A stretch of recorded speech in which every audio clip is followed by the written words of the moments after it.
আসন্ন ত্রয়োদশ জাতীয় সংসদ নির্বাচনের সঙ্গে কিন্তু এবার অনুষ্ঠিত হতে যাচ্ছে গণভোট। আসলে এই গণভোট সম্পর্কে কতটুকু জানেন পাবনার সাধারণ ভোটাররা? চলুন জেনে নেওয়া যাক। এই গণভোট সম্পর্কে আপনি কি জানেন? আমি গণভোট সঙ্গে আমি কিছুই বুঝিনি কাকা। আমি রিক্সাওয়ালা, আমি রিক্সা চলা খাই, আমি এই বরাবরই জানি। তাছাড়া পণ্ডিত কি হবি না হবি কাকা আমি বলতে পারবো না। গণভোট সম্পর্কে কিছু জানেন? না কাকা, আমি কিছুই বুঝিনি। হ্যাঁ না ভোট সম্পর্কে কি জানেন? হ্যাঁ না ভোট, যাতে ভোট এখন দিলে পরে ভালো, এই বন্ধু কি জানে। এবং গণভোট সম্পর্কে আপনি কি বক্তব্য জানেন? হ্যাঁ না ভোট এই সম্বন্ধে কিছুই জানি না, কিন্তু এইবার তো শিক্ষা হবে কিন্তু কিংবা জানবো এইটুকুই। কেউ এখনো জানায় নেই। আসলে আমরা যেহেতু তরুণ ভোটার একজন, আমার জন্মের পরে গণভোটটা কিভাবে হয় বা কি জিনিস, এই জিনিসটা আমি এখন পর্যন্ত বোধগম্য না বা বুঝি না। আর সবচেয়ে বড় কথা, আমরা তো বিগত দিনের নির্বাচনে ভোটই দিতে পারি নাই। এবার আমরা একটা সুষ্ঠু পরিবেশে ভোট দেব। তা আমরা জাস্ট জানি যে ভোট দেওয়ার সময় কয়েকটা মার্কা থাকে, সেখানে আমার পছন্দের প্রার্থীকে যে মার্কায় দাঁড়ায় সেখানে ভোট। গণভোট বিষয়টা আসলে কি এখন পর্যন্ত সেটি বোধগম্য নয়। আগে বুঝতে হবে, জানতে হবে, তারপর গণভোট নিয়ে আমরা এটা সিদ্ধান্ত নেব। তার মধ্যে কি কি অপশন আছে এটা আমরা ক্লিয়ার না।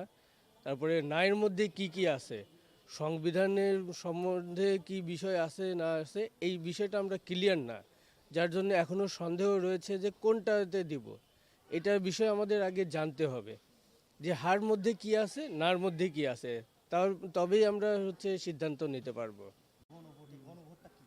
এই গণভোটটা আমরা আসলে বুঝতে পারতেছি না যে গণভোটটা কি, আমরা কিভাবে এই ভোটটা আমরা দেব, বা কিভাবে এই ভোটের যে একটা এই নির্বাচনের যে দুইটা তিনটা প্রতীক থাকে, তো প্রতীকের মাঝে আমরা কোন প্রতীকে বা এটা কিভাবে মারবো, সেটা যদি আমার একটু বুঝতে সহজ হতে, তাহলে আমরা সবাই মিলে এই জিনিসটা আমরা আগ্রহ হতাম।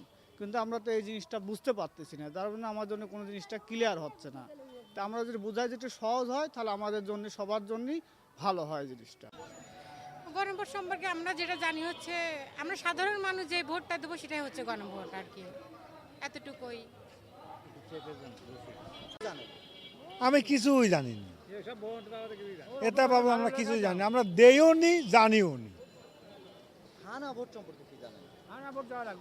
হ্যাঁ না ভোট এখন কোনে দেব না দেব কেবা করে কব, দেওয়ার সময় বলে আমার দেয়া মেয়া দিবি বলে, তাই তো শুনতেছি।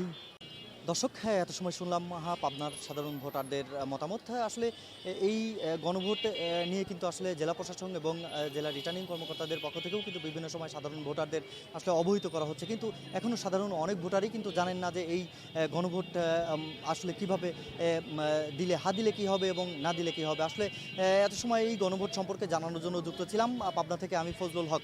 এই ছিল আসলে গণভোট সম্পর্কে আমার কাছ থেকে সর্বশেষ তথ্য।